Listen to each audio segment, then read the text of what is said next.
पौलुस ने बार बार कहा तुम्हारा विवेक क्या हो, जोर से बोलिए। क्यों कहा? क्योंकि शुद्ध विवेक में परमेश्वर जो है अपने विवेक को कनेक्ट नहीं करेगा। हालेलुया। पवित्र आत्मा अपनी विवेक को आपके विवेक में कनेक्ट करेगा जब आप क्या रहेंगे? शुद्ध विवेक के साथ रहेंगे।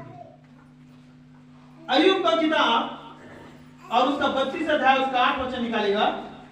परंतु मनुष्य में आत्मा तो है ही, सर्वशक्तिमान की दी हुई सांस जो उन्हें समझने की शक्ति देता है।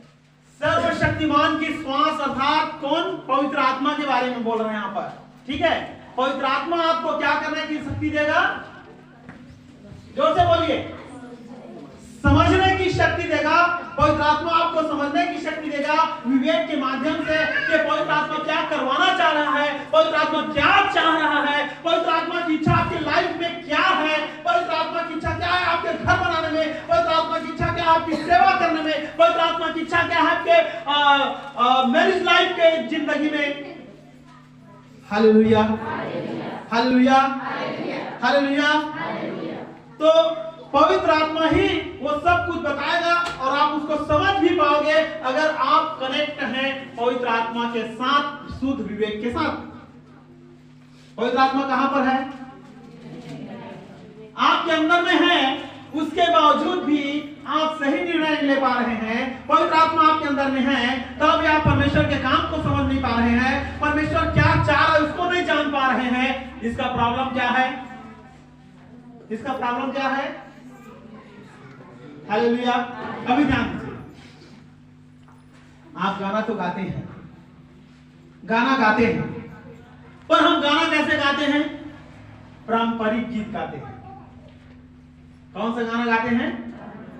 सेनाओं का यहोवा हमारे संग संग है, हम इस सीखे हुए गीत को अपने देह के द्वारा गाते हैं। हालेलुया। पर गाते गाते गाते गाते जब हम आत्मिक हो जाते हैं तो हम आत्मा के साथ क्या हो जाते हैं? कनेक्ट हो जाते हैं और आत्मा से हमारे शुद्ध विवेक में परमेश्वर जो करवाना चाह रहा है वो क्या होने लगता है? श्रावित होने लगता है। समझ आया आपको? परमेश्वर का प्रकाशन आपके शरीर में आना चाहिए। किसमें आना चाहिए? पर पवित्र आत्मा के पास सब ज्ञान है, सब ज्ञान पवित्र आत्मा के पास है, याद रखिएगा। हालेलुया। आप यह मत सोचें कि पवित्र आत्मा त्रिएक परमेश्वर में से छोटा परमेश्वर है, नहीं।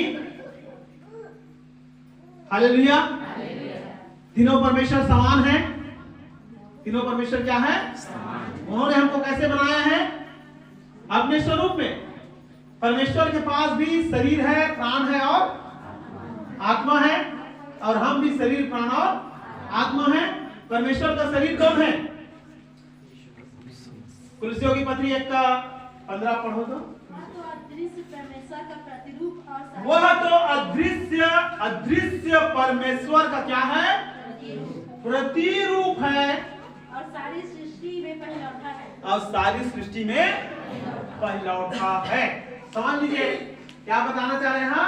वो हमारे यीशु मसीह के बारे में हम बात कर रहे हैं। यीशु मसीह तो अदृश्य परमेश्वर का क्या है? प्रतिरूप है। यीशु मसीह अदृश्य परमेश्वर का रूप वाला परमेश्वर है। Hallelujah, hallelujah. तो हमने देखा पवित्र आत्मा प्राण है। पवित्र आत्मा क्या है? उसमें भावना होता है, बुद्धि होता है, इच्छा शक्ति होता है पवित्र आत्मा के पास। और हमारे प्राण में भी क्या होता है? भावना, बुद्धि और इच्छा शक्ति होता है प्राण में। और पवित्र आत्मा में भी क्या होता है? प्राण भी क्या नहीं है? शरीर दिखाई, और पवित्र आत्मा भी हमें दिखाई, और आत्मा में क्या क्या है? अंतर्ज्ञान, संगति और विवेक। Hallelujah, hallelujah. परमेश्वर जो है वो आत्मा है, और पवित्र आत्मा क्या है? प्राण है, व्यक्ति है, प्राण। और यीशु मसीह क्या है? परमेश्वर का इस शरीर में। तो वही स्वरूप और समानता से परमेश्वर ने हमको क्या किया है, रचा है। बोले यीशु मसीह की जय, यीशु मसीह की जय। आप चाहते हैं कि वरदान आपके शरीर में फंक्शन हो, हाथों में आए, जबान में आए, आंखों में आए। हालेलुया। पौलुस देखकर जान गया कि इसमें चंगा होने का क्या है, विश्वास है। सॉरी, चंगा होने का क्या है, विश्वास है। ऐसा देख करके जान गया और उसने तुरंत उसे क्या किया, चंगा किया देख कर। हालेलुया। देखने से क्या हुआ, पवित्र आत्मा इसके शरीर पर उसको क्या करता है, ट्रांसफर करता है। हालेलुया। अब ध्यान दे, जब आप गाना गाते रहते हैं, गाना गाते रहते हैं और गाते गाते आपका विवेक और पवित्र आत्मा का विवेक आपस में जब कनेक्ट हो जाते हैं, तब पवित्र आत्मा की बातें किस पर आने लगती है, किस पर आने लगती है, जोर से बोलिए।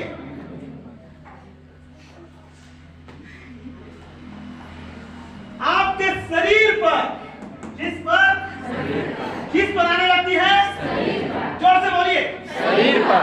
आप परमेश्वर के प्रकाशन को कैसे समझ पाएंगे कि परमेश्वर इसके बारे में कहना क्या चाह रहा है। जब आप कनेक्ट होंगे तो विवेक के माध्यम से, परमेश्वर के पास भी विवेक है, पवित्र आत्मा के पास भी विवेक है, और हमारे शरीर में भी क्या है, विवेक है। लेकिन हमारे प्राण में क्या है, भावना, बुद्धि और इच्छा शक्ति। प्राण का आत्मा से कोई कनेक्शन नहीं है, याद रखिएगा।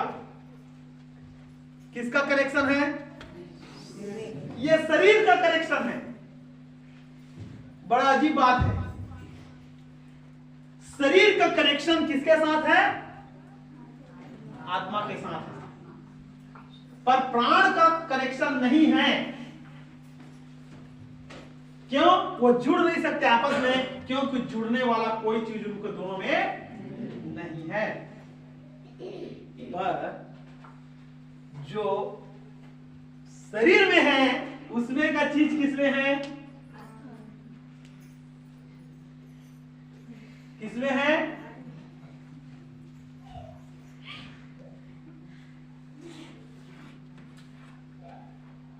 ये क्या है, प्राण है। क्या है, प्राण में क्या क्या है, भावना, बुद्धि और इच्छा शक्ति। इच्छा, ठीक है। तो आप इसमें देख सकते हैं कि ये वाला चीज किसके साथ मिल रहा है, क्या आत्मा के साथ कोई कनेक्शन है इसका, ना तो इसमें भावना है, ना बुद्धि है और ना इच्छा है इसमें। पर शरीर में क्या क्या चीज है, इच्छा है और क्या है, भावना है। अब ध्यान दे, यहां से इसमें आता है, पर इसमें से इसमें आ सकता है। और ये जो है इसको हमेशा क्या करता रहता है, कंफ्यूज करता रहता है। याद रखिएगा, हमेशा ये प्राण जो है उसको क्या करता रहता है, इसकी इच्छा के अनुसार चलोगे तो मरोगे, लेकिन इसके इच्छा के अनुसार चलोगे तो जिंदा रहोगे। Hallelujah, hallelujah, hallelujah.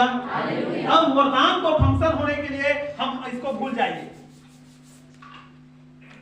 अभिषेक वरदान जो है किसमें आता है, पवित्र आत्मा में। और पवित्र आत्मा फिर किसमें लाना चाहता है, पवित्र आत्मा तो हमारे अंदर में है, आप समझिए आप इसको, पर वो आना किसमें चाहिए, शरीर में आना चाहिए। क्योंकि आपको फंक्शन होने के लिए क्या चाहिए, किसका उपयोग करेंगे आप, हाथ रखेंगे। हाथ रखने के लिए बोला गया, चंगाई करने के लिए क्या रखने बोला गया है, जबान का उपयोग करेंगे, हो जाओ, ऐसा हो ऐसा हो ऐसा हो आप बोलेंगे। या अन्य भाषा आप किससे बोलते हैं, जबान से अनुवाद किससे करते हैं आप, जबान से। आप भविष्यवाणी किससे करते हैं, जबान से। हम आंखों से वरदान को उपयोग करते हैं, आंखों से। हालेलुया। आत्माओं को पढ़ते हैं हम किससे, आंख से, अभिषेक से। पवित्र आत्मा के अभिषेक से। यूहन्ना रचित सुसमाचार 14 अध्याय और उसका 16 वचन। मैं पिता से विनती करूंगा और वह तुम्हें एक और सहायक देगा कि वह सर्वदा तुम्हारे साथ रहे। हालेलुया। अब जिस दिन से आपने पवित्र आत्मा को पा लिया है, उसी दिन से पवित्र आत्मा कहां है? कहां है पवित्र आत्मा का?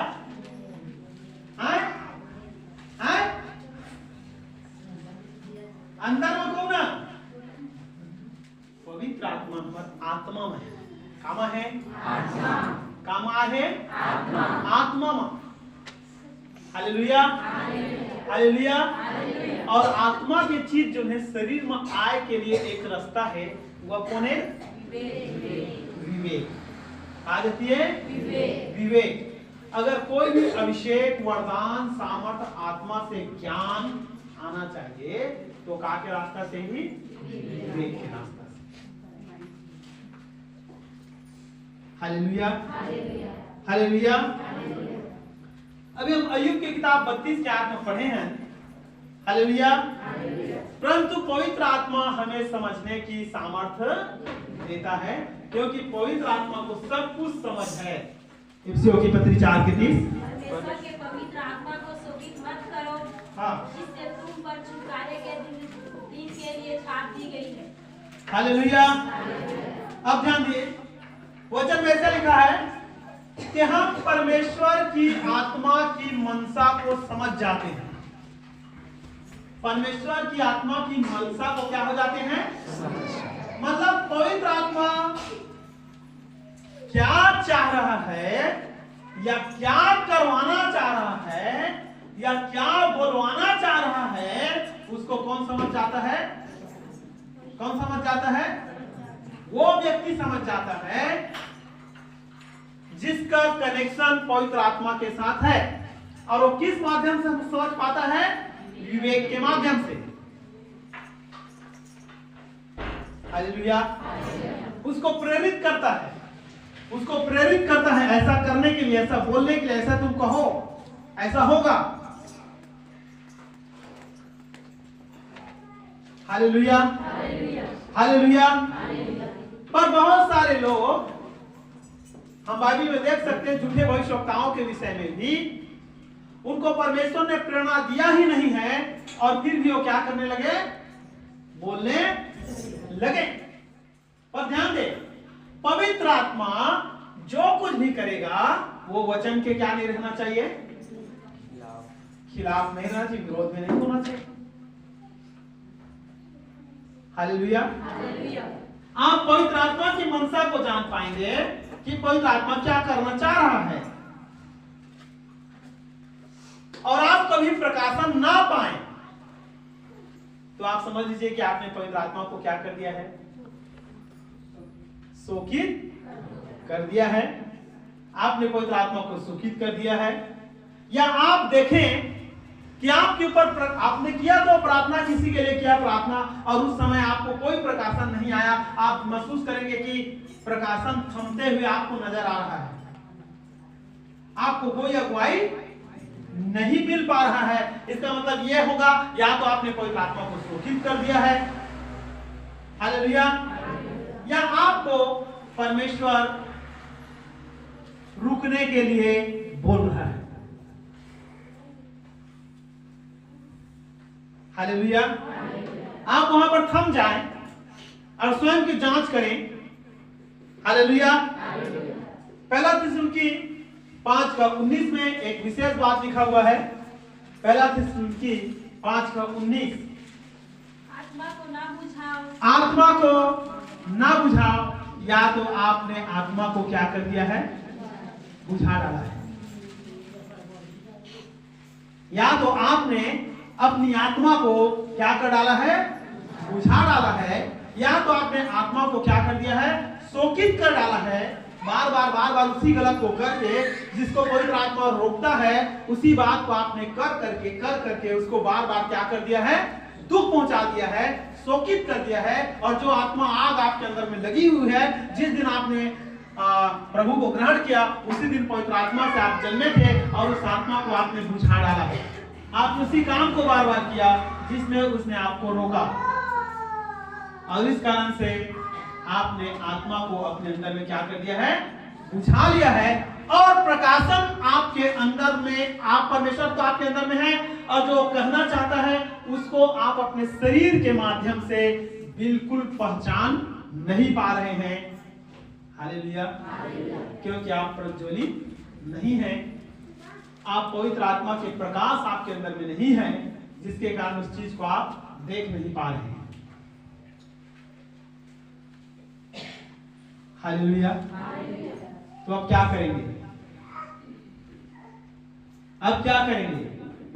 अब हमें फिर से अपने आप को जांचने की जरूरत है। फिर से हमें अपने आप को जांचने की जरूरत है। अभिषेक और वरदान के साथ पवित्र आत्मा तो उसी दिन आपके अंदर आ गया, क्योंकि पवित्र आत्मा एक व्यक्ति है, और व्यक्ति जब आता है तो अपने सब साजो साज के साथ आता है। हालेलुया। जितना भी कला मेरे साथ है, मैं जहां पर भी जाऊं मैं साथ जाता हूं, मेरे कला वहां पर है। अगर मैं कारपेंटर हूं, या मैं पेंटर हूं, या मैं मिस्त्री हूं, या कोई भी काम जानता हूं, तो जहां पर भी ले जाऊं वो कला मेरे साथ जरूर, वहां पर मैं वो फंक्शन कर सकता हूं, मेरे हाथ पैर वहां पर वो कर सकते हैं सब काम। देश में विदेश में कहीं पर भी किसी के घर में। हालेलुया। तो पवित्र आत्मा जब आपके अंदर में आता है तो अपने कला को वहां रख के यहां नहीं आता है। जैसे मैं आपके घर में आऊं तो ऐसा नहीं है कि मैं अपने मिस्त्री का काम को अपने अंदर से निकाल करके घर में रख के आया हूं, ऐसा है क्या? नहीं है। हालेलुया। तो सभी वरदान जो पवित्र आत्मा के अंदर में है वो उसी दिन आपके अंदर में आ गए हैं। अब आपको फंक्शन होना जरूरी है, आपके हाथों से वो चलना बहुत जरूरी है। हालेलुया। तो मैंने कहा अगर आप आत्मा को बुझा दिए हैं तो फंक्शन नहीं होगा, उसे फिर से प्रज्वलित करने की जरूरत है। हालेलुया। पिछले 3 दिन का उपवास में आपने देखा कि आत्मा का बहाव एकदम होने लगा। हालेलुया। आप में से बहुत सारे लोग अन्य भाषा बोलने लगे, दूसरों के बारे में जानकारी पाने लगे कि ये क्या कर रहा है। आपने उनसे मुलाकात नहीं किया था तो भी कई बातों को आपने उनके जिंदगी के बारे में आपने बता पाए 3 दिनों के उपवास में। हालेलुया। बहुत लोग भविष्यवाणी कर पाए, बहुत लोग उनके पिछले जिंदगी को बोल पाए, जिसको कभी किसी को शेयर नहीं किए थे, किसी को बताए नहीं थे। आपने आत्मा को जगाया, आप कनेक्ट हुए अपने शुद्ध विवेक के साथ। हालेलुया। लूका रचित सुसमाचार 24 अध्याय और उसका 45 वचन, 24 का 45।